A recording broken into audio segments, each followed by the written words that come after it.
Good morning, everybody. Welcome back to the vlog. And I want to tell you the story of something God asked us to do. Something that was impossible that he asked me to believe him for that I didn't really want. Stairs look clean.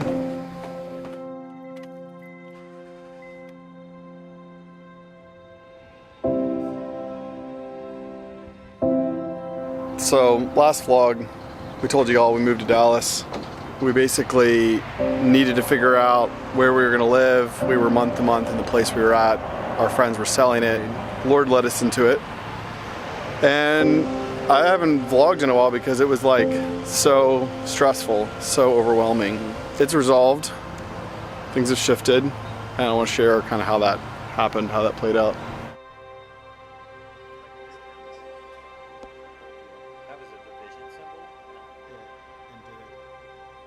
Come from that to some degree, and I know what you're saying. I'm not ready. She's not ready. I mean, I just film while I'm putting makeup on. Why not? There's a thought in my mind to respond to the comment in this last video, the last one we posted. Someone said, why don't you just say that we want to buy this house? Like, why blame God? Like, assuming that we want to buy the house, but we don't feel comfortable saying we want to buy it. People like that, I don't know who that is, but that's just silly. Did you actually want to buy that house? I didn't want to buy the house. Why? I didn't want to live in that part of the city. I didn't want that house specifically. I didn't want that neighborhood specifically. I mean, there's not like it was bad. It's not where I wanted to live. Deciding about the house, were you willing to buy it? Yeah, because I trust the Lord more than my own desires.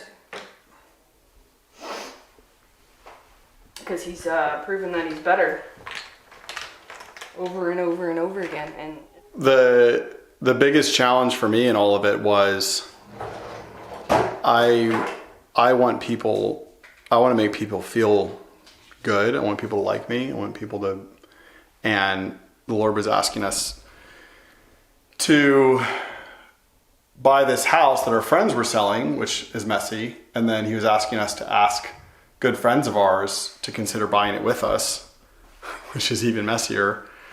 And it was like, I don't even know. Actually, I know we shouldn't buy this house for our finances, for the fact that we didn't really want it. It was like, this is a dumb idea.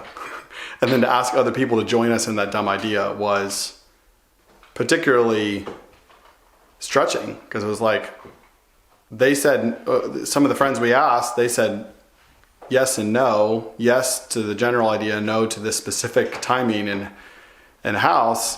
And we felt like the Lord was like, ask him again. And it was like, I don't think I should talk them into this. I don't even know if I should do it myself. But the Lord was like, I want you to do it because you believe me.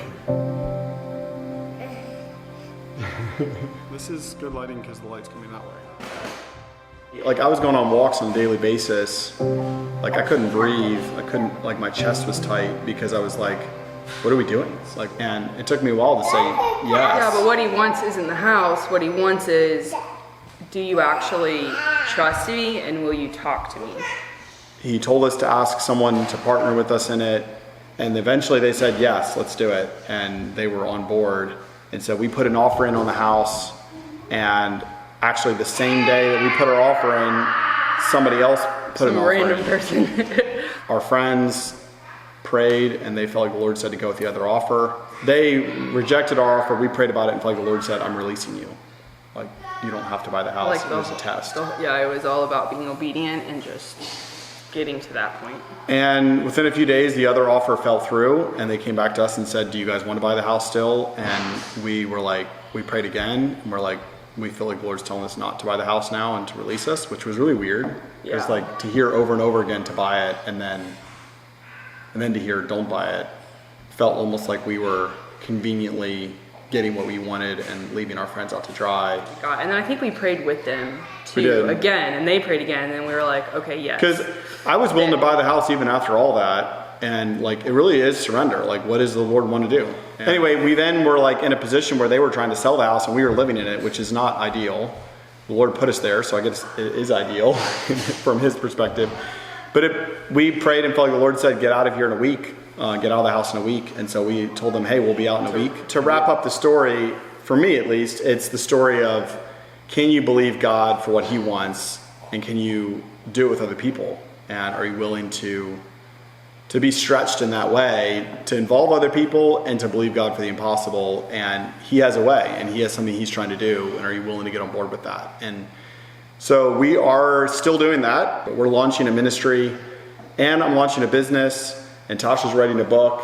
And honestly, a lot of it just is big, and it feels like, I don't know if this is exactly what I would do or how I would do it, or it's stretching to do anything this big.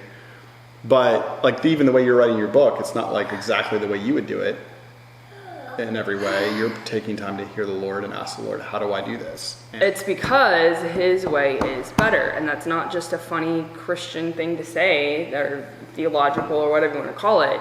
we believe that. It's truly as real as the skin on my body. Even if his way doesn't make sense to you. Because now I've been doing this more and more for 10 years of really taking him at his word when he tells us to do something that's crazy, and it always works out. Is it always easy? No, there's things that are hard, but it always works out for the good of us and the other people involved. Like always. If we're patient and if we choose to really involve him and treat him like he is a person, because Jesus is a person. Holy Spirit is a person, and he is just as real as me and Phil sitting here. He has desires. And he's the wisest person you've ever met. He's perfect. He knows what to do. And if you're patient and you listen and you do it with him, you do it with other people, it will work out every time. Even if it's not the thing that you thought or the thing that you want, it'll end up being the thing that you want. It'll end up being the thing that works every time. So anyway, we're going to share more on our journey, but we're still in that place of believing him for what he wants. And the book, the business, the ministry, they're all just what he wants. And it doesn't matter whether or not we understand that or whether or not how that looks. And we're fighting, believing him for what he wants, because his way is better. Thanks for watching. We'll see you guys in the next video.